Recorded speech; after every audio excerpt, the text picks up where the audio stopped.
Welcome to episode 6 of the Cash Flow Connections podcast. The topic for today is investing with the sharks of commercial real estate.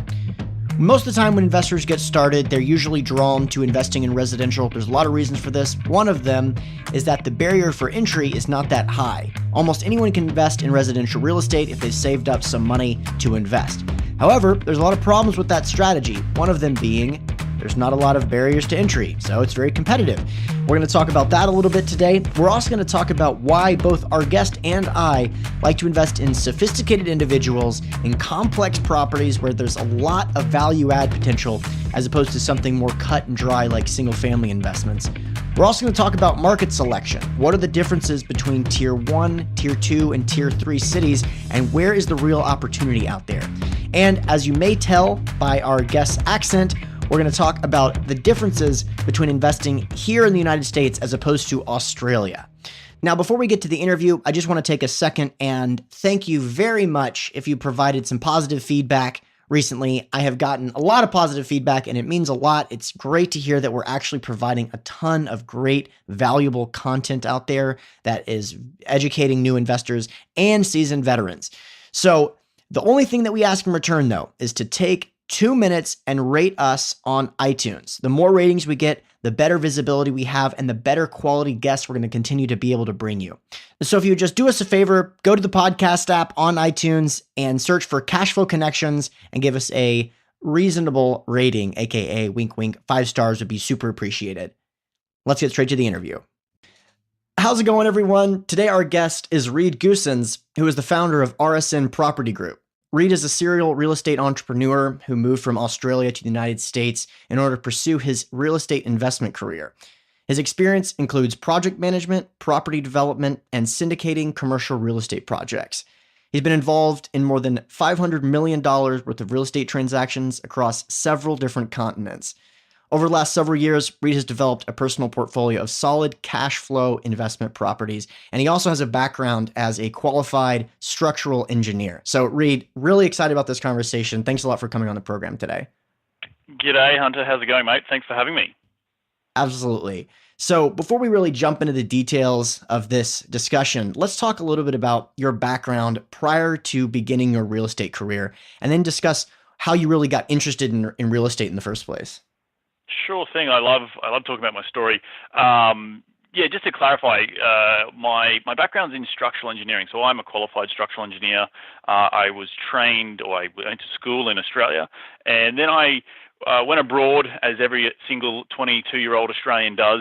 For some reason, we tend to travel the world, and I got a job working overseas in London on the 2012 Olympic Games. So I've been involved for the better part of a decade in some very high-end, large commercial projects in the order of that half a billion dollars worth as a structural engineer, but also as construction manager and project manager throughout my career. Fast forward a few years, I was backpacking, had the time of my life going around Europe after, and this is back in 2008, after I graduated in 2007. Finished my travels up. I'd spent a bit of time working on some super yachts in the south of France, working for the mega wealthy, and that's a different story in itself. And I'm sure if I ever meet any of your listeners, I can explain a little bit more over a beer. But essentially, I returned back to Australia after having a couple of years abroad. The travel bug was in me. I got another job as a civil engineer, sitting at my day job, and 25 years old, and going, what, WTF? Like, this can't be what I'm doing for the next 40 years of my life.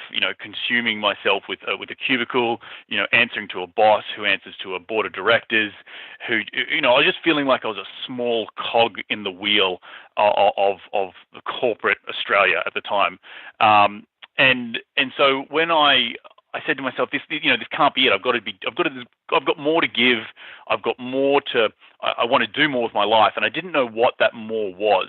I definitely had entrepreneurial aspirations, but being 25, straight out of college, a couple of years in the workforce, I didn't know really what entrepreneurial meant. But I knew I had to get some sort of my money working for me.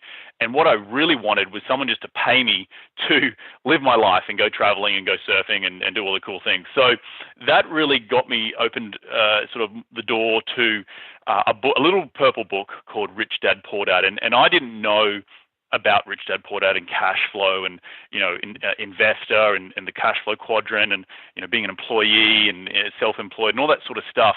And for any of your listeners out there who haven't actually read the book, I highly, highly recommend it. And that opened my eyes, and that was definitely the start of this journey back in 2009, where I first read this book.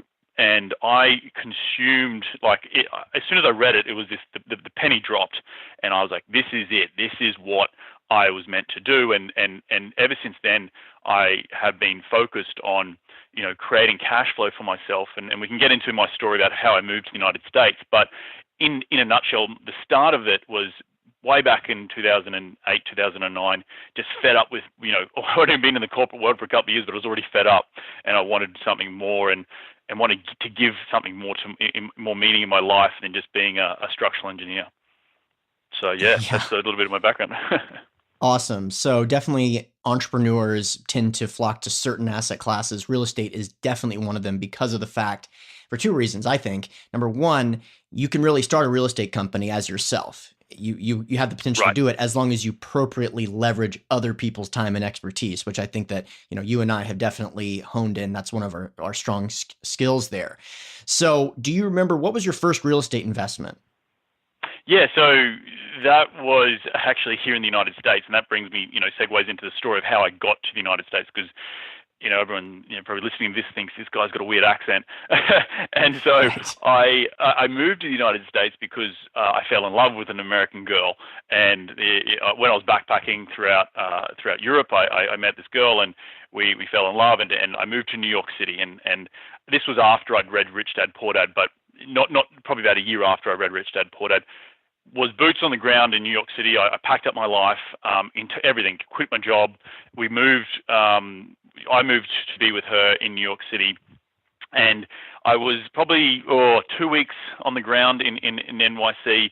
Hadn't got a job yet, and I was at my first real estate investing club. And I thought that Australia had some pretty incredible clubs and meetup groups, but by gosh, networking in New York City was like networking on steroids, and I was just completely taken aback by how, the fast talking New Yorkers, and I was just like, I thought to myself, I need to educate myself on US real estate investing, because I'd been educating myself for the past year on Australian real estate investing, and it's a different kettle of fish. So through that education over a period of about 6 to 12 months, I discovered very, very quickly that the United States has a great or lower barriers to entry than the Australian market, and I could go and pick up a property for like $50,000.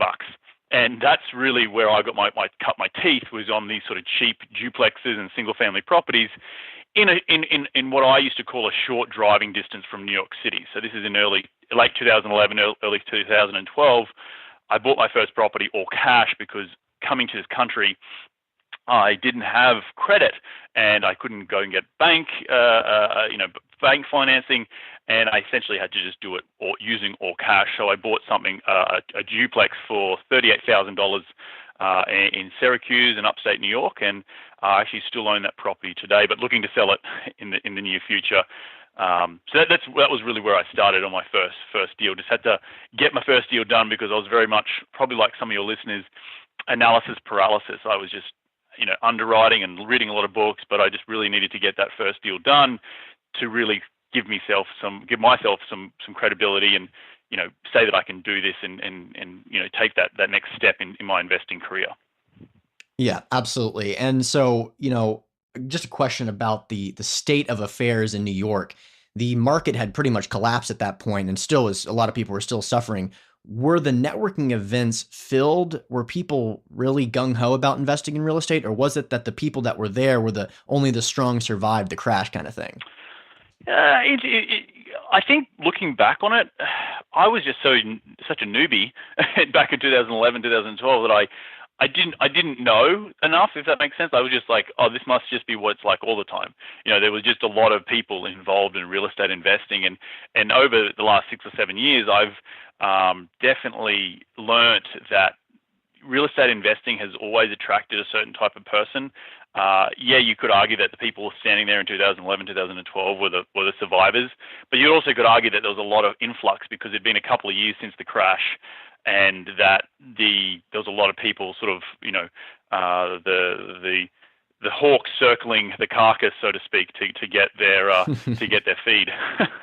Right. So yeah. In terms of the differences between Australia and the United States when it comes to real estate investing, what are some of the things that stand out when you kind of first realized what the market was like here and what the laws were like here? Yeah, good question. I think the biggest thing that Australia doesn't have is cash flowing real estate in general.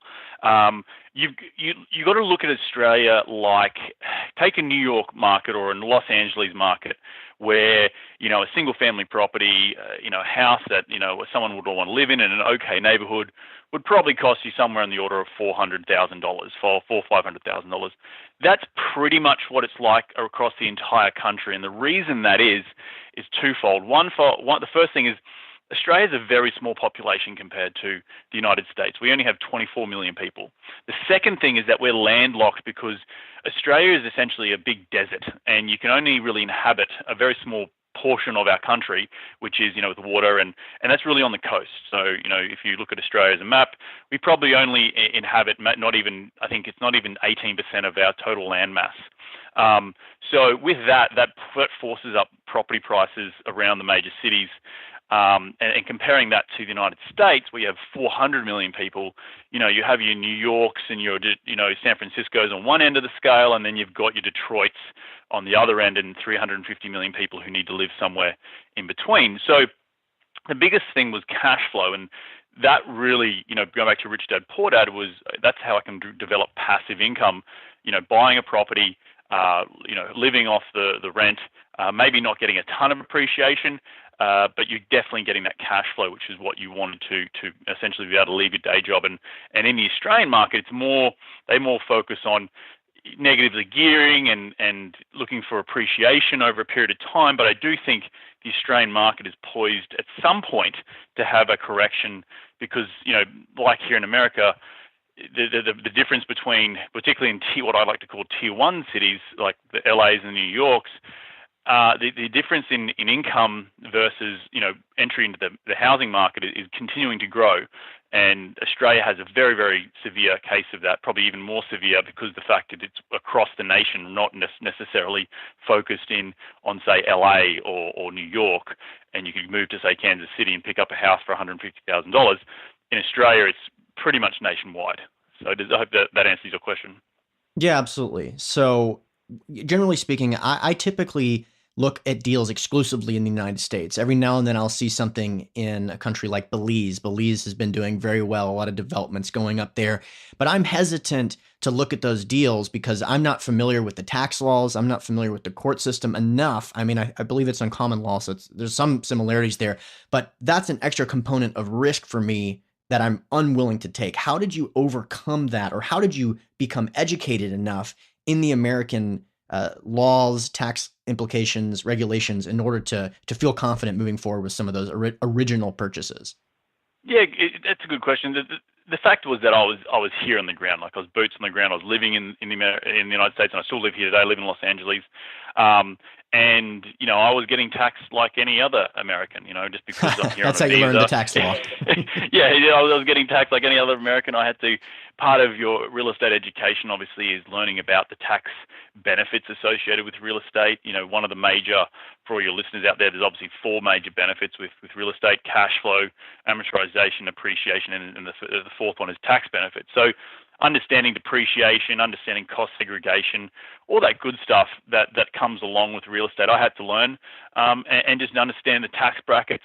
It's very similar to Australia. We have tax brackets as well. You get benefits from owning real estate. The government is not in the business of owning real estate. They're in the business of being a government. So they give benefits to people like us who do own real estate.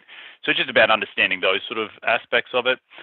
In terms of the biggest hurdle I had was obviously the credit scores and stuff like that. The credit scores was not a thing is not a thing in Australia.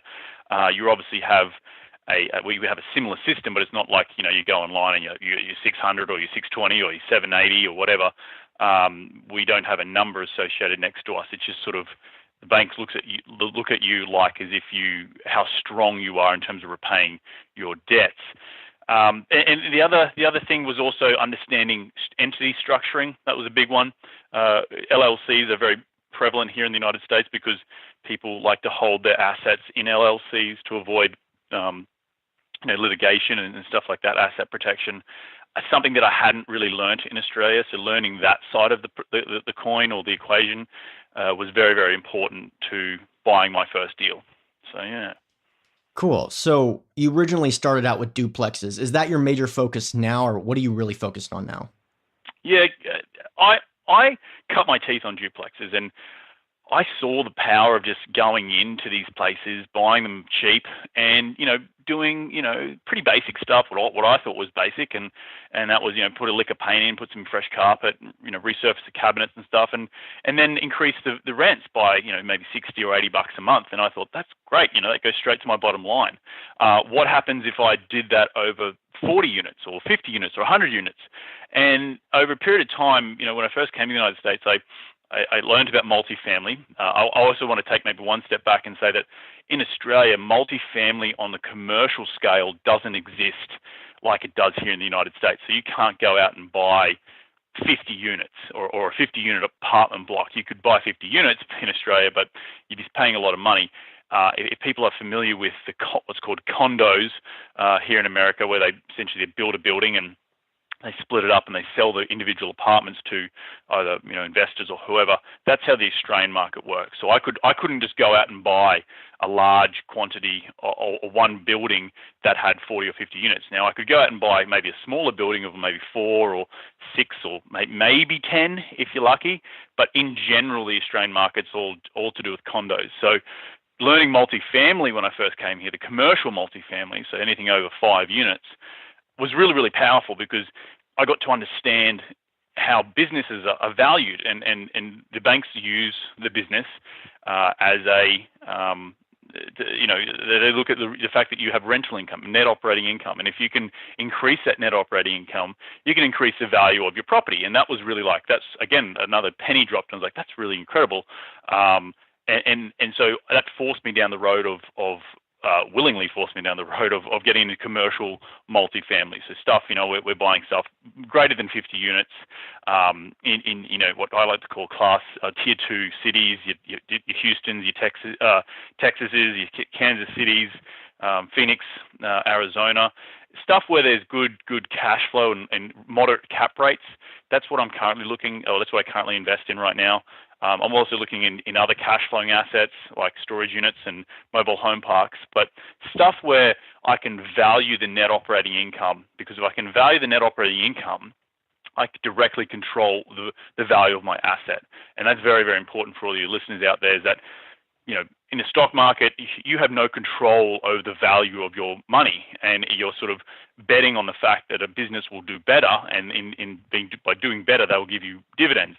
Well, when I own the property and I can dictate, what type of finishes I put in my apartments, and then that finishes will directly correlate to increased rent, I directly increase the NOI, and that directly increases the value of my property. And that's separate from where we are in the market cycle. So that's currently where I am and what I'm investing in right now. Sure, and I agree with that completely. And that's I had a background investing in single family as well. And as I was exposed to, first of all, when I was going to networking events and I was interested in commercial properties, I was basically told not to pursue that because that's where the sharks hang out, basically.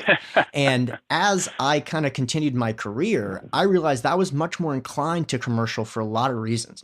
First of all, like you mentioned, it's traded on a multiple of income. It's much more like a business. There's not as much question as far as the value of the property if you actually stick to your underwriting strategies, make it the value based on income, and say what multiple of that income are you willing to pay.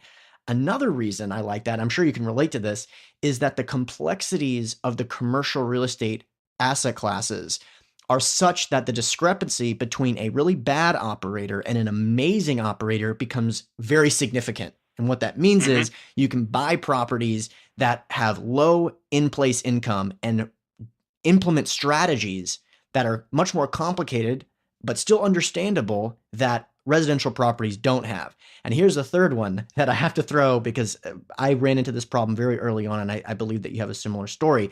If you invest in properties that have values in that $30,000, $40,000, $50,000, $60,000 range, they look a lot better on paper than they do in action for many reasons. One of them, especially if it's outside of the state, which in California, we don't have properties that are that inexpensive. If you have to fly to the property one time, the cash flow for that year can be cut in half.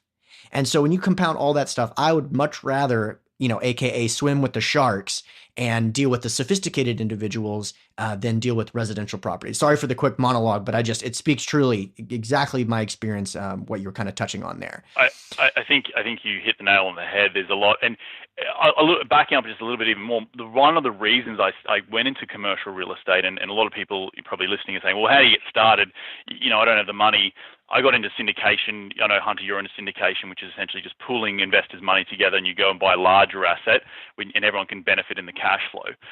The reason I started syndication was because I saw a lot of these international investors that were struggling, paying all cash for these quote-unquote turnkey properties, and on paper, okay, it's $1,200 a month, but you're only going to have $500 in mortgage payment, and you're only going to have, there's a bit of taxes and a bit of insurance. It's like, that's great. Well, look at all the cash flow that's coming in. It's $300 a month. That's beauty on a $50,000 property. That looks great. But literally they tell you that you've got deferred maintenance. You have the fact that you're going to have your tenant may trash the place, and then when they move out, your entire cash flow for the year just to repaint the house or the interiors is going to cost you what you did in your cash flow. So you're actually your net income is zero. And so that was really a thing where I learned, cutting my teeth on those smaller stuff. Yes, I can get into it easy with my own money, but the fact is, my cash flow is eaten up very, very quickly, either with one trip out there, as you said, flying to the property, or two, that you may have a tenant that moves out, you need to spend $2,000 or $3,000, doing the place back up again because they've trashed it. So, yeah, I completely, I'm sympathetic to what you've done as well, Hunter, and the reason I started syndication was to offer international investors another platform to get in on the ground floor and essentially just benefit in the entire process, rather than taking on someone else's product that the profits are stripped out of. Hopefully I didn't get too detailed on that. No, yeah, absolutely. And that syndicated structure also allows people to defer to sponsors' expertise. So you mentioned you're a sponsor, so you mentioned some of the markets that you look at. Why are you drawn to those particular markets? Yeah, the reason I'm drawn to those particular markets goes a little bit back to what I was talking about earlier about the scale, right? There's the LA, Los Angeles, San Francisco's, New York's of America. Then there's the lower end stuff, the Detroits, and then you've got stuff in between, And what I like to call it is there's class one cities where your New York, your San Francisco's, your LA's. Then there's like class two or tier two cities like your Dallas, Fort Worth, your Houston, Texas's, your Phoenix, Arizona's, where there's still a big population, there's still good job growth, but you're not immediately thinking as a backpacker or as a traveler, I'm going to go visit, Dallas, Fort Worth, or I'm going to go visit Phoenix, Arizona. Typically, if you come to the United States, you're going to visit LA, you're going to visit New York, you're going to visit San Francisco.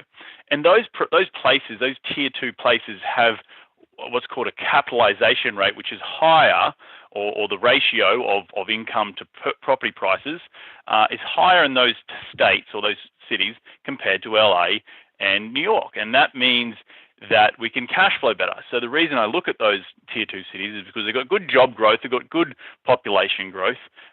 They may not, attract the biggest and the best, tourism, but they have a substantial economy where people need housing, and that's where I like to look, and why I look at those tier 2 cities, because the cap rates are moderate cap rates, what I like to call, and typically in the range of 6 to 8% market cap rates.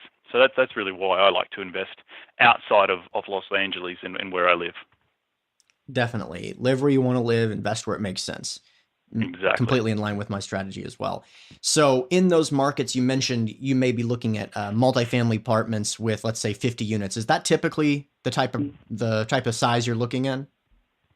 Yeah, that's probably the low end. On the high end is up to 300 or 400, but again, it comes down to how much bandwidth you can, as a syndicator, how much money can you raise in one capital raise, and obviously the larger the property, the more money you need to raise. So, and given where we are in the market cycle right now, I'm trying to find a good cracking deal, as I like to say. It can be. It's a little tough. So every man and their dog are out there trying to look at multifamily, but it comes down to the operators and who can cut the mustard, so to speak, to make sure that the property actually does perform to what you say it's going to do and pay your investors a good return, and everyone benefits in the cash flow. So yeah. So let me ask you this then. Given where we are in the market cycle, it's very challenging to find your typical 85% stabilized, it's 90% of market rents. All you got to do is raise the rents and use some leverage, and you're going to make your low teens IRR. What is the type of deal that you get an email from a broker and you just jump out of bed, you're super excited? What are some of the telltale signs that you're going to be super excited to pursue a different opportunity? Well, first and foremost, I don't think a broker would be sending me those types of deals. Typically, those types of deals that jump out of bed for are probably off-market deals. One, but if say, for example, a broker did send it to me, I would want to, as you said, looking at around the 80 to 90% occupancy stabilized. You're wanting to see some definite bump in rents. I think the biggest one is the rental growth. To show that the market around it has got a higher rent than what the current in-place rent of that particular property is. So I definitely look for that. Obviously, billing back utilities. So if you can reduce your utilities, your expenses of a property, you're also increasing the net operating income. So if I can bill back some of the utilities to my tenants, i.e. water, gas, electricity, and the property doesn't have that in place as yet, but yet the market supports it, then that's a great opportunity to get in there and add some value to the property. So those sort of things I like to see. I also like to see become more of a stickler, as I like to say. I get on Google and I look at the area, and I do get my little guy and hover over the site. And if they don't have carports, that's another good sign that I can. I rub my hands, because carports tend to bring in additional income. And if they have additional space, also building small storage units on site is another great way to increase your revenue. And that sort of stuff that the current owner probably hasn't thought of. And that's where you can go in and add some great value to not only just increasing the rents of the individual units, but increasing the revenue by adding additional amenities that the tenants will value, and that in turn they'll pay you money for rental storage, or they may pay to keep their car in a covered carport, and that is all really, really great value add stuff and hits the bottom line. Interesting. What would you say that some of those strategies net you on a monthly or annual basis? Let's say the carports, for example. What do you think that would? Obviously market dependent, but just give me an idea of what that would increase. Yeah, like if say you did a very basic roof with four posts, and it sort of it was still an open side structure for your carports. You're probably looking at $25 a month per carport. Or if you happen to go to Home Depot and pick up some small storage units and put it on a concrete pad, and the city that you're investing in approved you putting on smaller structures on your property, yeah, you're probably going to rent out a 6 foot by 6 foot storage space for around, depending on the market again, $70 to $80 a month. Maybe a little less, depending. You want to be under the storage facilities in the area. But again, it goes back to the fact that my mission, or what I invest in, or what I try to do, is create clean, safe, affordable places for people to live, and adding amenities where people value those amenities, like carports, like storage facilities. That is only just going to help me, and not only does it help Hunter with the income, but it also helps with tenant retention and attracting a better type of tenant. So they're going to stay for longer, they're going to pay their rent on time, and overall, I don't have to chase people. So I'm happy, they're happy. We all can live happily together. Awesome. Awesome. So let's do some closing questions here. I want to get some big Sure. picture perspectives from you.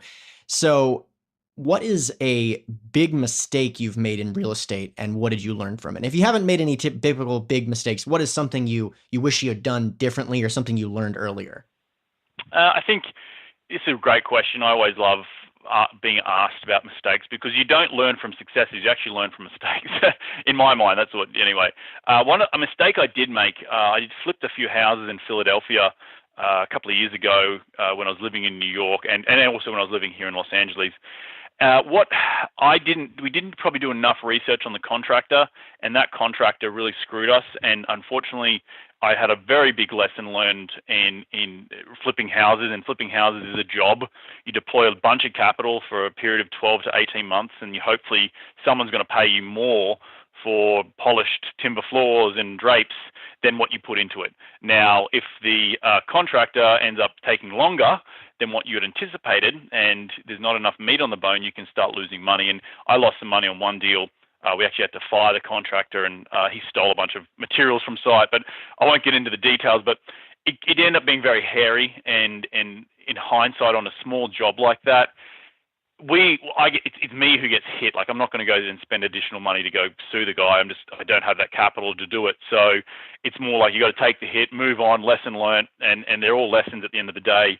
And yeah, if I could had my time over again, I would have not skimped on the general contractor. I would have actually paid for a better general contractor. You would have paid more for him, but the job would have been done quicker, and it would have been done on time, so it didn't drag on, and we wouldn't be having, I wouldn't hopefully have lost money that I did lose. And I didn't lose my shirt over it, but I did lose a bit of capital. But again, just always vet your team members. I think that's the biggest takeaway point to people listening out there. Get on Google, get on Bigger Pockets, and just Google the person's name, and you're gonna come up pretty quickly to find who is who's been in trouble with the law before, or who's not with the law, but who's got a bad reputation in that area. For this particular contractor, had actually moved up recently from another city, so he didn't actually have a bad reputation in my local market that I was investing in Philadelphia, but apparently he had done some stuff in Richmond, Virginia. So lesson learned. First house I flipped. And also learned that flipping houses is a job, not necessarily income generating venture. Yeah, definitely. I can kind of add two things to there, which touched on some of our earlier points. First of all, background checks can be extremely helpful. If you're listening out there and you're considering engaging a third party, background checks, there's a company called TLO, which I use, and that has saved me before in the past. Someone very similar, actually, things in multiple states, which I may have not caught it because it wasn't actually in California at the time. And another thing, which ties it back to our conversation about syndications, you mentioned that, if you're investing in single family houses and someone screws you over $20,000, it does not make sense to pursue them. And Yep. Moreover, even if you do, you may not get anything from them because it's just not that much money. You have to really go after them. They may not be financially in a position to compensate you. However, swimming with the sharks, things are different in a lot of different ways. When you pool investors together, you are entering the world of securities. When you're entering the world of securities, if people do something that is fraudulent or borderline fraudulent, there can be criminal components there. And more importantly, if you're pooled together, cumulatively, you may have the financial means to pursue someone. And when you pursue them, because there's that criminal component, people tend to act much more ethically. In fact, I have been involved in an opportunity where I invested in the same operator as a personal investor, and then I invested simultaneously as a person in a syndication. And boy, did we get those quarterly reports on time in the syndication. And I had to end up cutting and taking a small loss as a personal investor because of that exact structure. So just wanted to add that in there because it spoke very clearly to the syndication structure we had earlier conversation. So, 100%. And I'll add one thing to it is if you are thinking about getting into syndications, make sure you have run the other way if they don't have a private placement memorandum. So if you ask, oh, you're raising capital and do you have a PPM involved? Have you got your lawyer to do up a PPM? They say no, then run the other way, because that's a document that outlines all the legal requirements that the operators must use.